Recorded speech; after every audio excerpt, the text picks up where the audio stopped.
অপরাধীর প্রাণদণ্ড হওয়া উচিত। লোকটিকে শুলে চড়াও। জি মহারাজ, আমি তার বাড়ি থেকে তাক নিয়ে আসব আপনার কাছে। সেনাপতি তার বাড়িতে গিয়ে বলেন, আপনাকে রাজার কাছে যেতে হবে, এটা রাজার আদেশ। লোকটা সেনাপতির সাথে রাজার কাছে আসেন। আদেশ অমান্য করো কিভাবে? মহারাজ, আমি ভুল করছি, আমাকে ক্ষমা করে দেন। না, তোমাকে ক্ষমা করা হবে না, তুমি ভুল করেছ। হঠাৎ একটা লোক দাঁড়িয়ে বলেন, মহারাজ যে ক্ষমা করেন, সেই সকলের শ্রদ্ধা অর্জন করেন। আমিও ক্ষমা করে সকলের শ্রদ্ধা অর্জন করব। যাও, তোমাকে ক্ষমা করে। বাদশাহর কথা শুনে লোকেরা ধন্য ধন্য করতে লাগ। পরের দিন। সেনাপতি, জি মহারাজ। আমি জঙ্গলের শিকার করতে যাব। চলুন মহারাজ।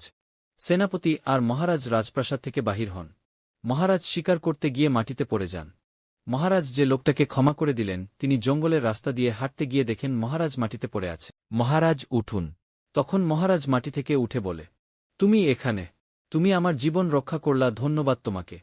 মহারাজ, আপনি আমাকে ক্ষমা করলেন, তাই আপনার জীবন বাঁচানো আমার কর্তব্য। মহারাজ শুনে খুশি হন।